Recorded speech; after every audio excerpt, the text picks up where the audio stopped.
Good deal. Well, I'm excited to talk about receiving and getting into multiple offer situations. Now, I know everybody's market is a little bit different, but whether that pertains to you now or in the future, I mean, multiple offers are a thing, right? So, who, I mean, today. I had the situation happen today. yeah, I was going to say either turn your mic on or put it in the chat or just raise your hand. Who in here is still encountering multiple offers in their market right now? Oh my gosh. Yeah. Everybody. Yay. That's so great. Well, I'm so happy because, oh, nice. Look at these little emojis that show up. Oh, how do you even do that? Oh, reactions. Yeah, there you go. Oh, I got a clap.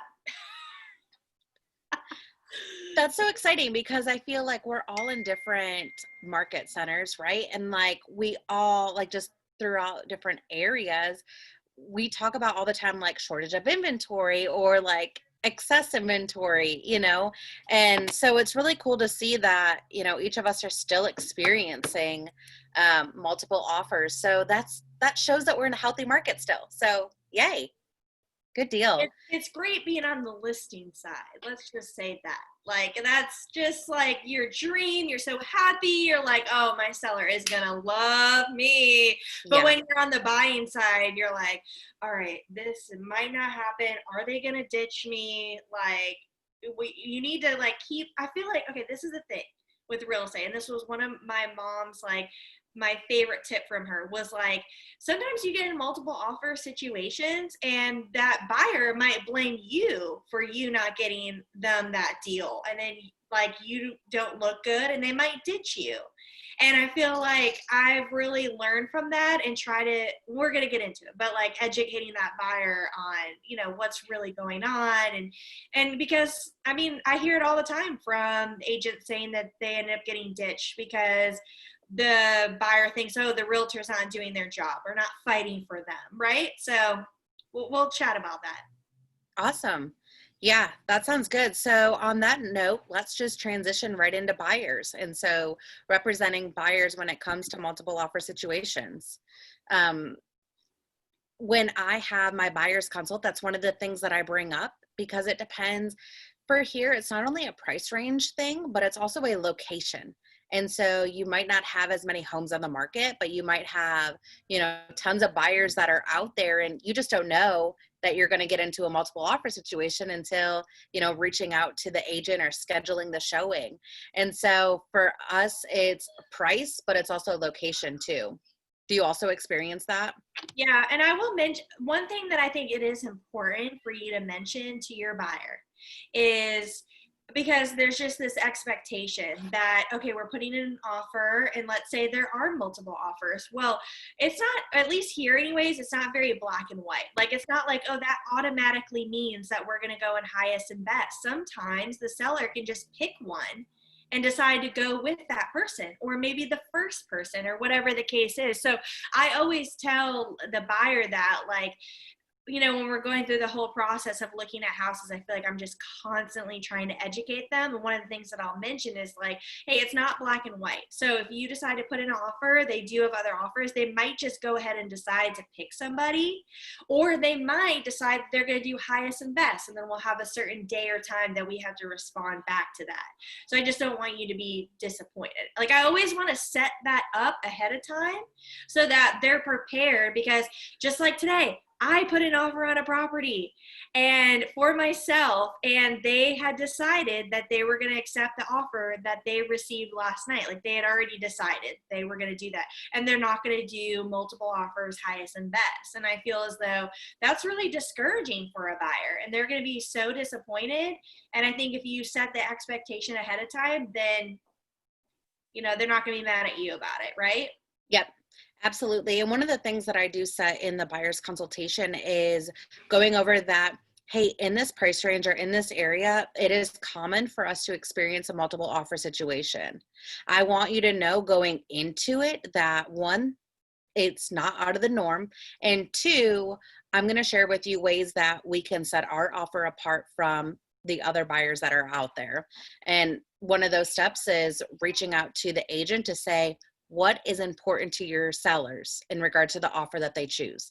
I hands down always ask that question, because I might think it's price, and I might think that my clients have to offer $5, $7, $10,000 above, when it might be a super short close date because they're under contract for their next home, or they got to be to Florida for the husband's job. So don't always assume that the seller is going to select the highest and best offer. So that's one of the things that I let my clients know in the buyer's consultation is, we might encounter this, and that's okay. Here's what we can do to set our offer apart. And here's what I'm going to do up front to communicate with the agent to make sure that we are in a position to have your offer that's most appealing to the sellers. Make sense? Something that I wanted to mention with buyers that I think is really beneficial, because at least here in this market, a lot of buyers, they want their closing costs covered. And sometimes their lender just tells them, oh, just have the realtor have the seller pay all their closing costs. And I'm like, wait, what? And they set that because sometimes they get pre-approved with people online, right? Quicken, and you don't know this person in Montana or whatever. And I'm just like, well, let me tell you about our market here and how unrealistic that is. So Yeah. I always want to educate them, and this is so important, because as somebody who's buying a house who's not in real estate, they have no idea about commissions and how it works and how much does it cost a seller to sell their home. And I just feel like this helps set the expectation, because they do hear all the time, oh, this person got their closing costs covered, or my lender said you could. So I just like to break it down for them. And I say, hey, I can ask the seller to pay this $9,000 closing cost for you, but I just want to make sure that you are aware that a seller has closing costs as well. And then in addition, they have commissions. So they also are paying that listing agent and myself, and based off of this purchase price, it's $18,000 on top of their closing costs. And then when we come in and we say, hey, we want $9,000 for closing costs to be covered, would you say yes to that if you were the seller? Because you're already on plan B. You're already moved out. You're not trying to spend any more money, and this is your biggest investment. And I'm telling you now so that you're fully educated that it's expensive to sell a house. And they have these fees on their end because you're not paying me anything as your real estate agent. And when we come in asking that $9,000, I can try my best, but, I might not be able to get all that covered. I might be able to get half of it covered. And sometimes I've been able to get $1,000 covered. Like, something's better than nothing, right?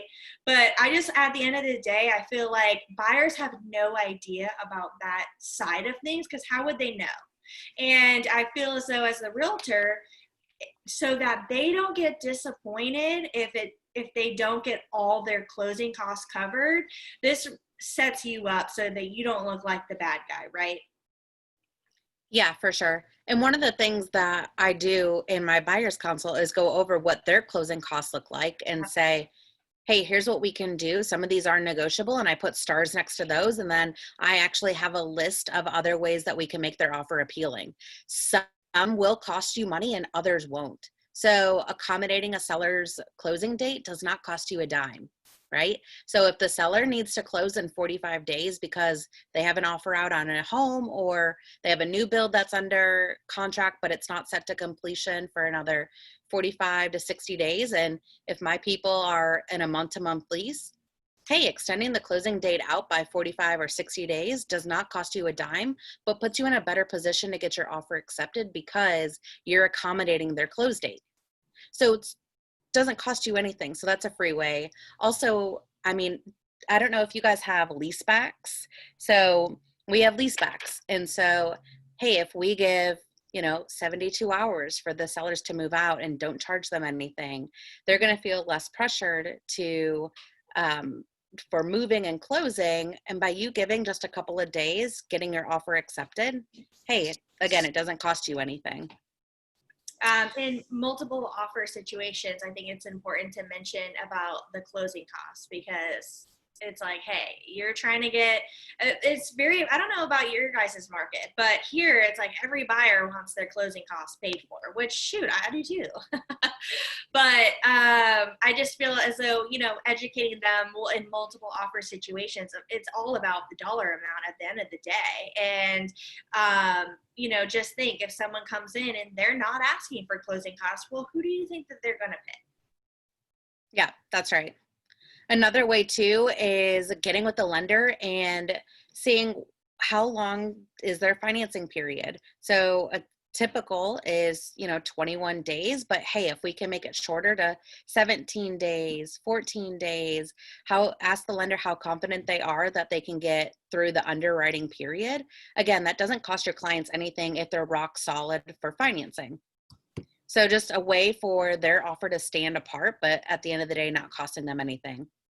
I always recommend writing a letter and including a family photo when it comes to multiple offers to write to the seller. Just kind of pulling out the emotion side of things.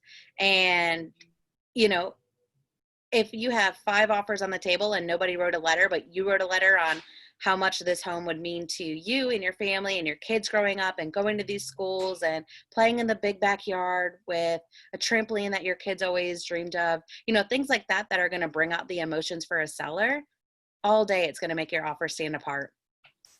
What's funny about that is we have an agent on our team. She just flipped a property and it's on the market right now. She had 7 offers on it. One wrote a letter and they weren't even the highest price, and she picked that offer. And she's an agent on my team. Yeah. She was just like, oh my gosh, and it's a flip property. So she didn't have any emotions tied to that property at all. So think about a seller that lived there for 10, 15, 20 years. And now a newer young family is coming in and going to share the memories just as that, like their family did over the last 20 years. Yeah. That's going to have your client's offer completely standing apart. Now, I do have a sample letter written. So if we're on the line or something, I kind of just have a template and I'm like, hey, take this, it's a Word document, and then mix it up into your own words. Just kind of tee them up for success. They get this name and it says Sue Brown. And you're like, yeah. Isn't your name Carol? Yeah, right. You're like, oh, a realtor uses this template. Yeah, no. I have it as a Word document, so they get to revise it. But still, it's funny. They're like, what?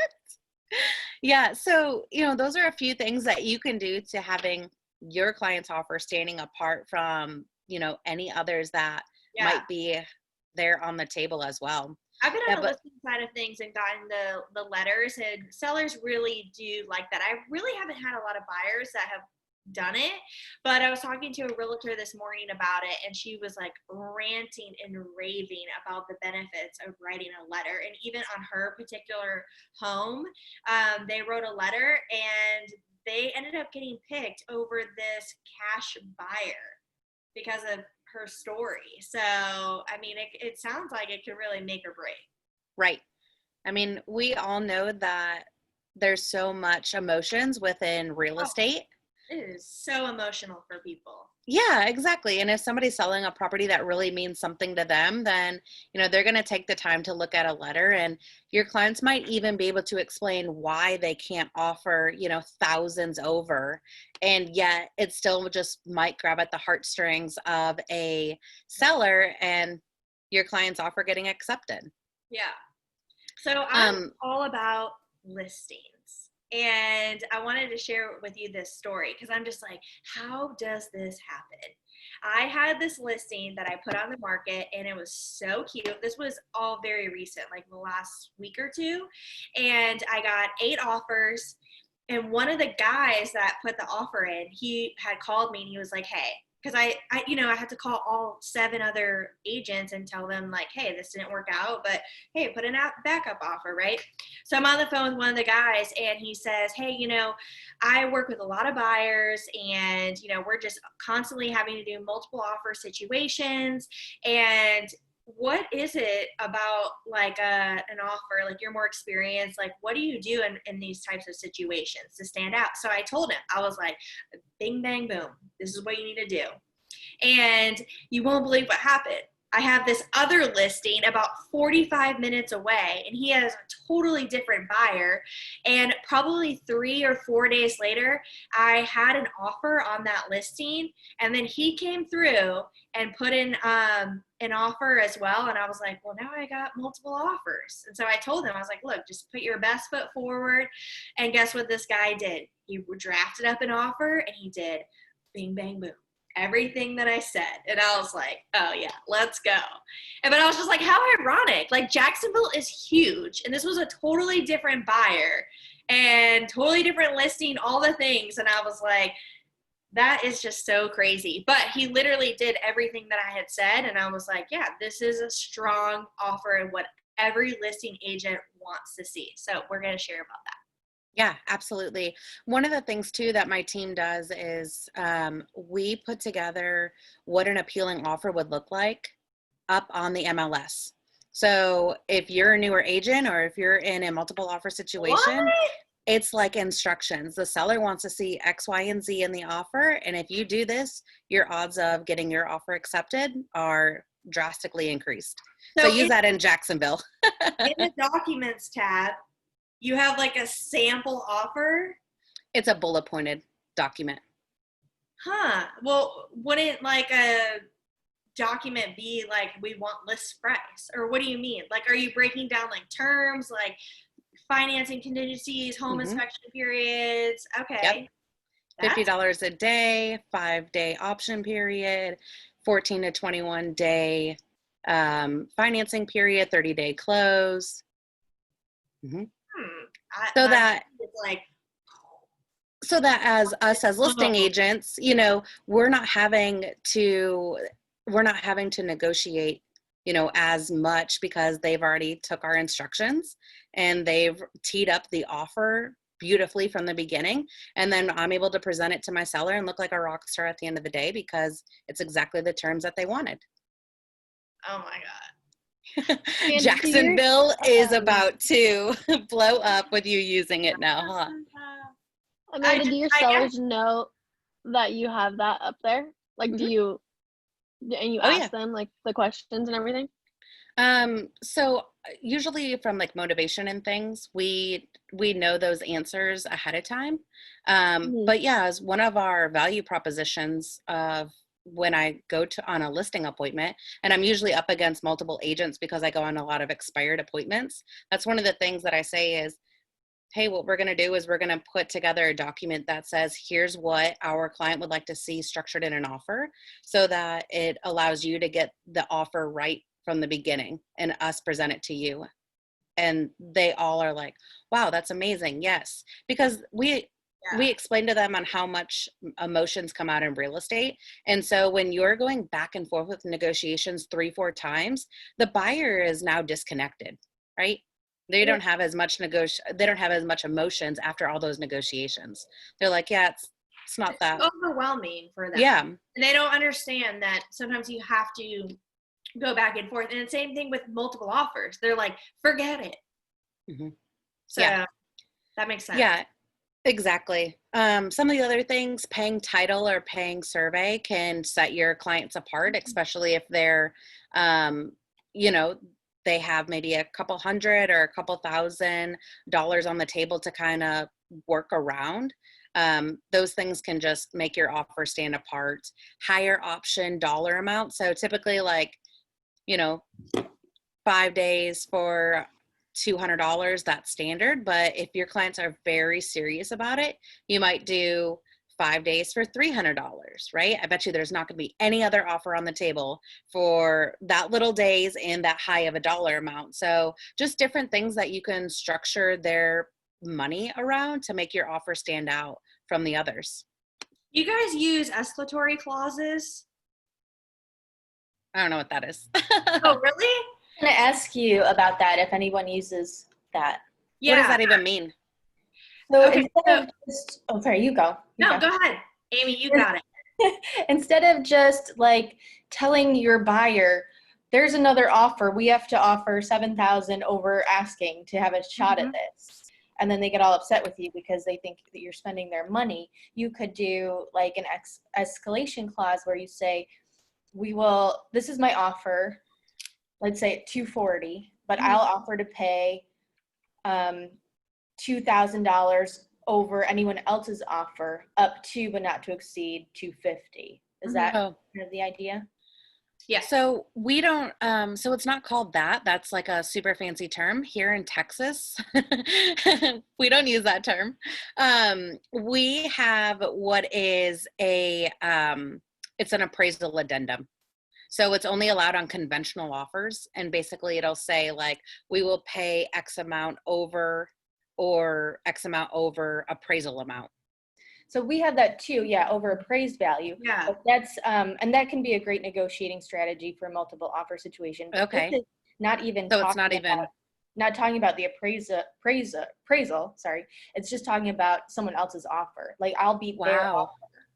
So what's funny about that is when I first got in the business, like a year and a half ago, we would like get with an attorney, like, hey, can you write this up for me?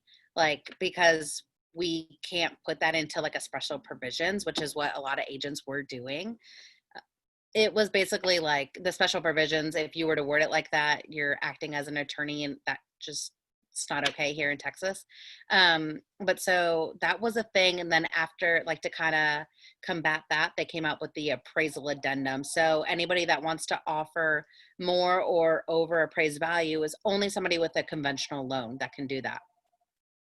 That's so interesting to see, just like state to state. Yeah, because at this point with the offer, like you don't know what it appraises at, and right, but that's why it secures the seller to say, okay, well, hey, they're willing to pay $1,000 over whatever it appraises for, up to X amount. Then they're like, hey, well, at least I'm guaranteed X amount in my pocket. But so that is interesting. There's a lot of gray area with that. So whenever I mention to a buyer, hold on, sorry. Be right back. Well, one of the things also is, do y'all reach out to the listing agent, making sure that all of the boxes that, you and your buyer have talked about, making sure that it also matches up. And then I was also going to talk about sellers. So when it comes to presenting multiple offers to my clients, we put together a net sheet of every single offer, A, B, C, D offers. And then each of the headings are offer amount, down payment, who's paying title, who's paying survey, financing, addendum, like the number of days, close date. And then the last one is the net. Because you guys know, when somebody's offering a high dollar amount, that doesn't necessarily mean that, like, based on all the terms, that's going to be the highest amount that your seller nets, right? And at the end of the day, the net is usually the most important, or the close date. So we put together a net sheet that says that, and then asking the seller, do you want to see any personal letters that were written? And we'll put a box that says yes or no if there was a personal letter that was submitted with their offer. That's interesting. Okay, so I was going to mention about putting in an offer. Some of the terms that I like to see being on the listing side of things is a offer where they're turning their earnest money deposit in sooner, which here it's 3 days. But if they write in 1 day, I feel like that looks good. And then the home inspection contingency period here is 10 days. And so if they write in 7, I'm like, okay, good. And then also shorter contingency periods for financing. Usually people are writing in 30 days, but if they write in, 26 days, I feel like that's pretty aggressive. And it's so funny to see hear the differences, because if I had an offer that came in at 10 days, it doesn't matter if it's multiple offers or if we have not had an offer in 5 months. And if it came in with 10-day option period, I'm like, no, sister, what do you need to inspect that's going to take 10 days long? No, 7 is standard. And if it's 5, then now you're speaking my language. Oh, yeah. I guess. In California, it's 17 days. Our boilerplate one is. Oh, my gosh. Wow. A 7-day option period. We're like a week out from closing at that point. Nana's like, I need to know tomorrow. Yeah. I'm like, can you get your inspection scheduled in the next hour? Because we can execute then. Oh my gosh, that's so funny. When we were in multiple offers where it was like very, very hot, like a year and a half ago, I was writing in 3 days, 2, 3 days. And it was very common for people to say, one day, I'll get it inspected this evening and I'll get all the repairs to you by tomorrow at 5 o'clock. Yeah. Or no option period. It's just crazy. That is so interesting. And everybody's contract is so different. Actually, in Florida, everybody writes their contract on the same forms. But Yeah, we do too. Northeast Florida is the only area in the state that has their own contract. And we all write our deals on this one particular contract. But this listing, my buyer, we just snagged it yesterday. And she had mentioned that she was an Orlando agent. And I was like, oh, well, y'all use the FAR bar, right? Which is the state of Florida contract. And she was like, yeah. And I was like, look, I already wrote this up on our contract and this is what I'm familiar with. And she rolled with it, which I was surprised. But it's just weird. Like our terms and everything compared to the rest of the state is actually a lot different. Yeah, it sounds like everything that y'all are used to. I'm like, what? 30 days is a standard close date here. And if a lender can get it done in 25, then let's do it. Yeah. And the way that our contract reads too is on or before the close date. So if you need to close beforehand, and everybody's on board, we get it all set up. Yeah. Another thing that I really like, because I'm mostly on the listing side of things, and when I get multiple offers and somebody, is calling me and asking me a ton of questions about the listing and stuff, like realtors are crazy out there. And I favor the people who call me, who are respectful, who are, problems are going to arise and I'm all about figuring out solutions and somebody who's going to work together as a team. So when they showcase that, I really like that. And when they write in their offer, send it in an email and kind of just like, this is what I do is I'm like, hey, I'm really easy to work with and I'm all about figuring out solutions to problems. Like on the listing side of things, like you love to hear that. And I always emphasize, like, let me know any questions that you have. And I write my own letter. Yeah, same. To the listing agent. I'm like, I've got to sell them on this offer and I want them to work with me. And you guys, like, it makes such a difference. My multiple offer situation when I was on the listing side with 8 offers, I literally swayed towards the person that I knew was going to help make this much smoother. And at the end of the day, the seller decides, but they want my opinion. And I will say, look, this is who I think that we should go with. This is my suggestion, but you pick. And because I know that particular person and I know she's going to help me, she's going to help get this to closing. And I think that makes such a huge difference. Whereas some people, they never even call me at all. And they'll just send me an offer. And like, sometimes I don't even see it. Like my emails are crazy and I've got someone working with me who's checking my emails also, so I might miss it. And the fact that you put in an offer for a client, you didn't even call me to make sure that I received that, like that's weird. Like you're not that serious, I feel like. And I just feel as though it's really important to make that call, to make, tell them about the financing. Like, I know this buyer, they have good credit, they've got the cash, they're using my preferred mortgage lender. Like, this is going to be a really smooth deal. And like some people just throw it in an email and I'm just looking at the numbers, but it's an emotion for everybody. And so, one of the things that I always have, if I'm on the buying side, I reach out to the lender. Hey, we are in a multiple offer situation. Will you reach out to Susie Q, the listing agent, introduce yourself, let her know that I'm the agent and I just sent over an offer and how qualified our client is. And so my lender will immediately pick up the phone and say, hey, and just give them this feel. And then when I'm on the listing side, to hear from that agent and hear, hey, my client just submitted an offer. You might know the agent, so-and-so. The buyer is solid. We've already pulled credit. I've already verified income, credit, yada, yada, yada. They're not pre-qualified. They're pre-approved, meaning they're more solid. I'm letting my client know, like, hey, we have 4 offers on the table. This lender reached out to me, and their lender is very confident that they are going to not only get the job done, but get it done on time. That's super important for sellers to hear. So having the lender reach out too. So if you have your client writing a letter, you're writing in the body of the email that you're presenting the offer, how solid it is. You're calling, you're having the lender call, like, think about how many touches that agent is hearing from you and your team before there's an offer that's accepted. That's going to stand out amongst all the others that are on the table, because I guarantee you not everybody is doing that.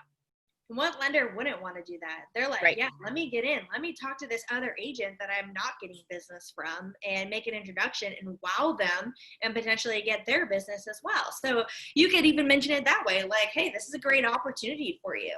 Yep.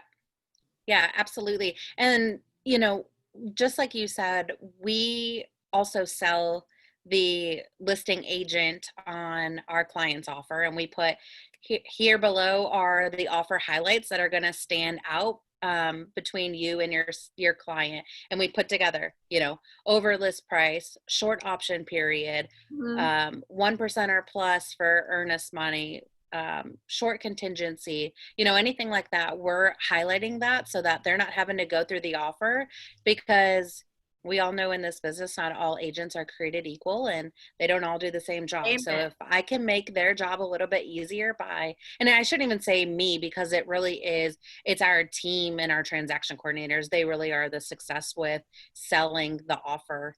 There's specific ones where I'm like, no, Sarah, I got this, because I want to put in, you know, all these details. Like, I had one where we met the seller, we happened to be early and we crossed paths, and they ended up just staying while we were there viewing the home. So, you know, I was pulling all of the emotions out, saying, hey, we met Jack and Sue. They were so sweet. I can't believe that they were the original owners of this home and they kept great care of it all these years. My buyers are super excited. They're young. You know, I'm like pulling at the agent's heartstrings too. Yeah. Just to sell it. Something that I've heard from some buyer agents is they're like, they'll put in this offer and I'm like, did you call the listing agent? And they're like, no, I didn't want to bother her. And I'm like, no, this is her job. You should bother her, call her, make that. But I know it might be intimidating, especially if you're new and you're just like, am I supposed to call her? Like, you just don't know. Like, they don't teach you these types of things and, you know, training and stuff. So I just feel like, don't be scared. And I love when agents call me. And even if they're new, like, let's say this is your first deal, let me know that.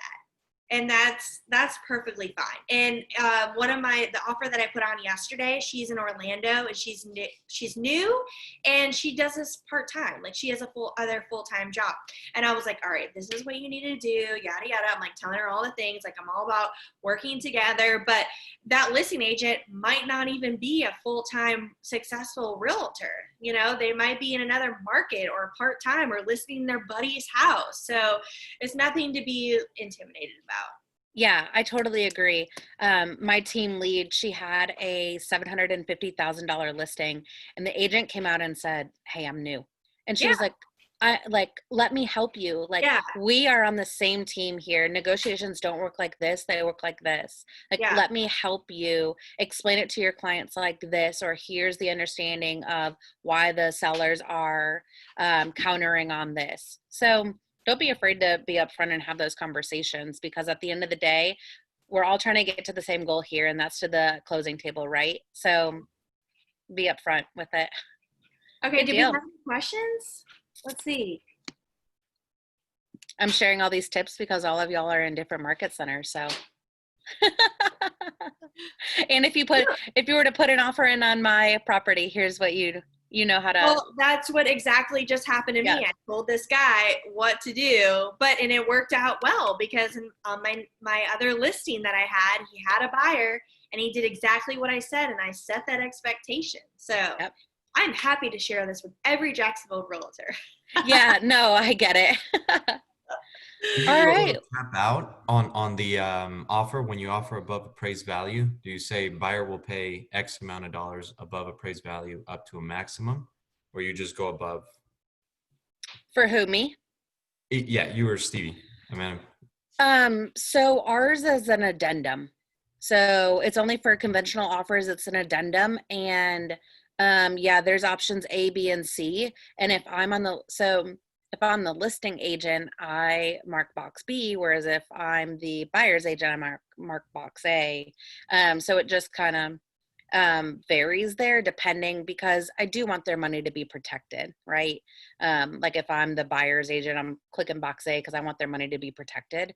Them not have to go, thousands over. But ours is an addendum because of, I think really because of 2018 when it was just like crazy and people were paying like amounts that were just so far above appraised value that it was just like, what?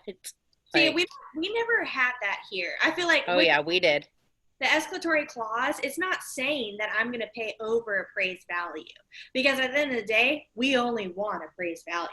So with the escalatory clause, we're basically stating we're just like negotiating, getting it under contract with the offer. And even with the escalatory clause, for example, on my listing, we accepted an escalatory clause and it's way over what I know what this house is worth. And I have nailed in their head. I'm like, your house is worth X, but we are going to accept this higher contract. But at the end of the day, this person needs appraised value in order to get loan approval. And they're not going to pay $1 over. People aren't doing that here at all. Unless, I don't know, I've never had anybody pay over appraised value cash. Oh, I have. In my market, I have done that. I've helped my buyers do that. It's just not common here. Right. And we don't have that addendum like Amanda has. So I have to write it in like an addendum or additional terms, like we'll pay X amount over appraised value up to, but not to exceed X amount of dollars. Yeah, we can't write that in here because of, I think it's just like the jargon. I think because it's we're a fee attorney state. I think it has to do with that. Maybe I'm saying that wrong. That's probably, we are not an attorney state, so yeah, that right. Anything we want. Yeah, so we cannot. Amy's, yeah, because Vegas is exactly that way. We don't have an addendum for that. We just have additional terms. Oh yeah, and I like the way that Amy words it. So she said not to exceed X amount over. So that might be some wording that you use. Got it. Thank you all. Yeah. Yeah, I think we provide a good value. Here's a question here. What are some things that you do in order to turn it into a multiple offer situation as the listing agent? Or do you think it actually depends on the property? So that's a great question. I asked my client up front, what's your motivation to selling? How soon do you need to be out? Do you need a contract on the home like yesterday? If so, we're going to list it below market value so that we can stir up multiple offers and have many offers on the table for you. If we list it on Friday, I'll have multiple offers for you by Monday so you can execute and make a decision. And so we just list it below. Or if we've been on the market and we're exploring a price reduction, I say, hey, I know that you needed to get to Florida by the middle of next month. We're getting close to that deadline. So why don't we go ahead and make a price improvement and make it such that it gets us in front of a new pool of buyers and it puts us in a position to receive multiple offers. And so you might drop it by 10, 15%, 20%, depending on, where the price of it is. Inventory is so low here. So I feel like I have a really good idea of what the house is going to appraise at. And that's usually what I'm suggesting for us to list it at.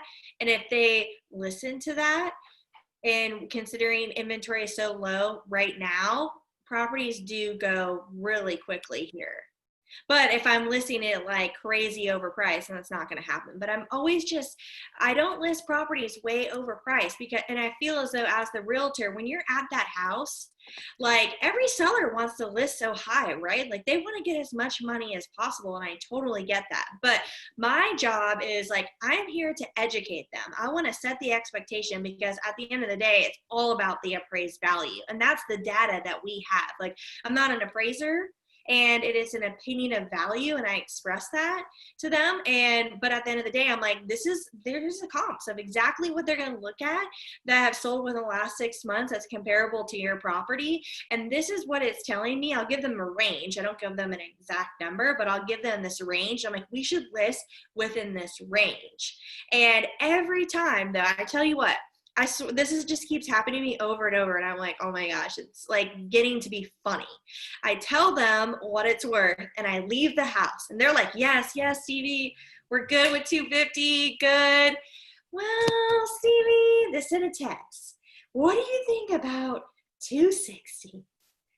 And I'm like, what did I just talk to you about at the house? Like, what happened? It happens to me every single time, even because I like emphasize educating so much. And I'm like, really, guys? And I'll come back and I will say, we can listen at that, but I do not want you to be disappointed in me when you don't have a lot of showings, and you know, and put it on my shoulders, because I feel like it makes me look bad when we list so high. It's not realistic. So, and I just try to educate them as much as possible of the benefits of listing it right. And what is this? This is a graph that we put, and it says if you list your home 10% higher, you're cutting your buyer pool in half. Yeah, so I feel you'll like see it here. Nobody cares about that though. Like, I feel like in their mind they're just like, nope.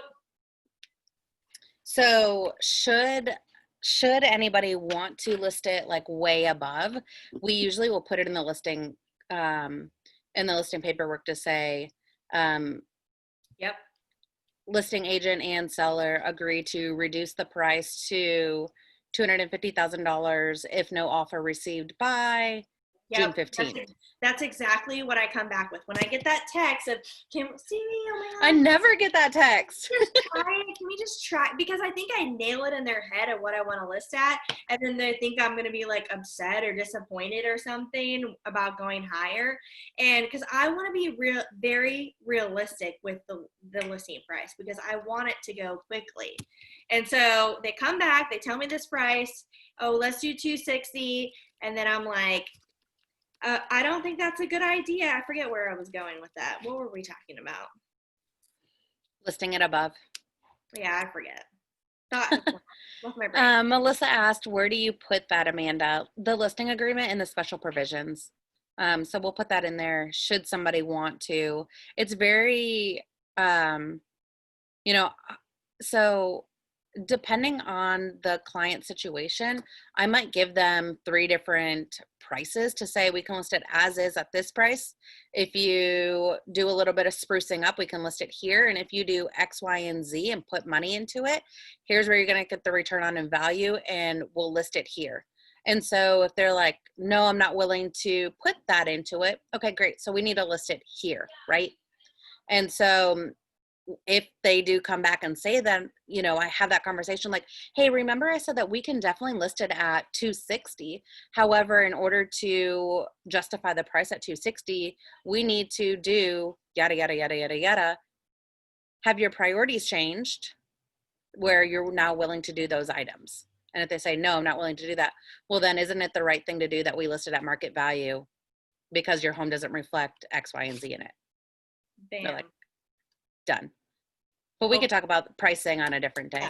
Yeah, that's what I'm going to say about the listing agreement is that when they text me and they say, oh, I want to list so high, and then I'm like, okay, and it depends, because this is an investment. I'm paying a lot of money for this. Agreed. Marketing, yes, girl. And energy, and telling every realtor in Jacksonville about it. So I will tell them, okay, sure. All right, Susie, I will list it at this, but we are now going to put in the listing agreement that within 7 days, if we haven't received an offer, then we're going to reduce it to the price that I suggested. And then they're usually like, okay, that's fine. We just want to try it. Okay.